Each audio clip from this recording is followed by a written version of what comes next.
நாம் அனைவருமே வழிபோக்கர்கள் தான். ஓனர்ன்றதுலாம் எல்லாருமே கொஞ்ச காலம் பூமியில் வாழ்ந்துட்டு போகிறதுக்காக வந்திருக்கோம், அவ்வளோதான். இதில் ஐயா அவர்கள் சொன்னது போல் வாழ்கின்ற நாளில் என்ன சாதித்தோம், என்ன தடம் பதித்தோம் என்பதுதான் முக்கியம் அப்படின்னு அருமையாக எடுத்து சொல்லித்தார். முதற்கண் அனைவரையும் வரவேற்பதில் மகிழ்ச்சி அடைகிறேன். என்னுடைய வணக்கத்தையும் தெரிவித்துக் கொள்கிறேன். மேடையில் அமர்ந்திருக்கும் பாவலர் ராமச்சந்திரன் ஐயா அவர்களை வரவேற்பதில் மகிழ்ச்சி அடைகிறேன். இந்த கவியரங்கம் காமராஜர், பெருந்தலைவர் காமராஜர்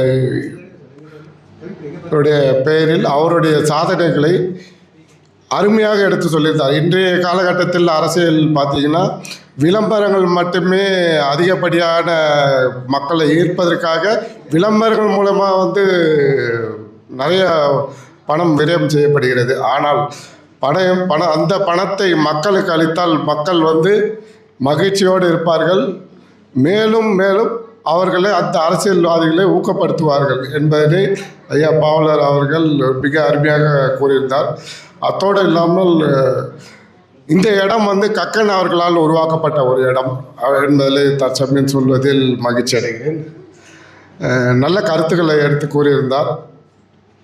கல்விக்காக இப்போது நாட்டுடைய நிலைமை பார்த்திங்கன்னா கல்விக்காக கிட்டத்தட்ட ஒரு 30,000 கோடி செலவு பண்ணுறாங்க அப்படின்னா அதை விட 4 மடங்கு சிறைச்சாலைகளுக்காக ஒதுக்கீடு செய்கிறார்கள். நிலைமை எப்படி இருக்கு பாருங்க.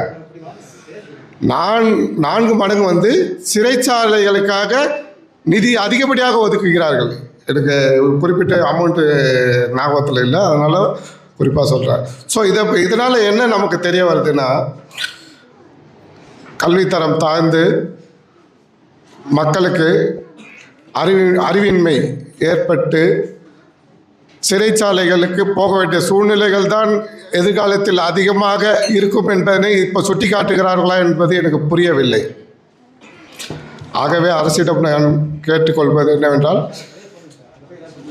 பள்ளிகளை அதிகப்படியாக உருவாக்க வேண்டும், சிறைச்சாலைகளை குறைக்க வேண்டும், அதற்கான நிதியையும் குறைத்து கல்விக்காக செலவிட வேண்டும் என்பதனை தெரிவித்துக் கொள்கிறேன்.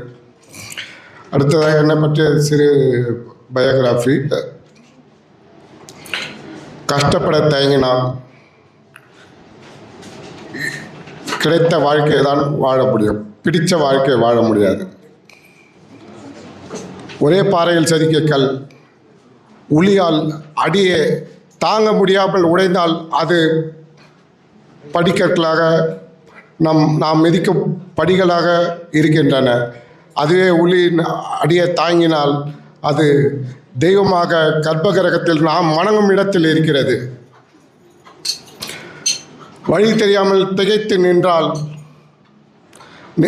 நிற்காமல் நாம் நடக்கத்தான் பாதை உருவாகும். நடந்தால் பாதையை உருவாக்க வேண்டும் என்பதை இந்த நேரத்தில் சொல்லிக்கொள்வதில் கடமைப்பட்டிருக்கேன். ஏதோ பிறந்தோம், வாழ்ந்தோம், சென்றோம் என்பதில் வாழ்க்கை.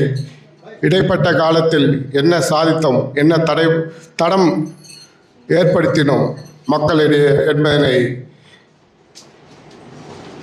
மக்கள் மனசிலே பதிய வைக்க வேண்டும்.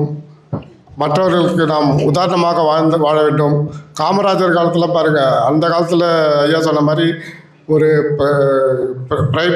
பிரைம் மினிஸ்டரே அவர் வரவேற்கிறாருன்னா அவர்கிட்ட என்ன மாதிரியான திறமைகள் இருக்குது. ஒரு காலத்து இந்திரா காந்தி அம்மாவே நம்ம பிரதமராக இருக்க சொன்னது நம்ம காமராஜர் ஐயா அவர்கள் தான். இவர் நம்ம அதுக்கான வாய்ப்புகள் இருந்தும் தான் அந்த பதவிக்காக ஆசைப்படலை. ஸோ அப்பாற்பட்ட பெருந்தலைவர் காமராஜர் ஐயா அவர்களை நினைவு கூறுவதில் அவருடைய சாதனைகளை கூறுவதில் பெரும் மகிழ்ச்சி அடைகிறேன். மீண்டும் அனைவரும் வரவேற்கிறேன். நன்றி, வணக்கம்.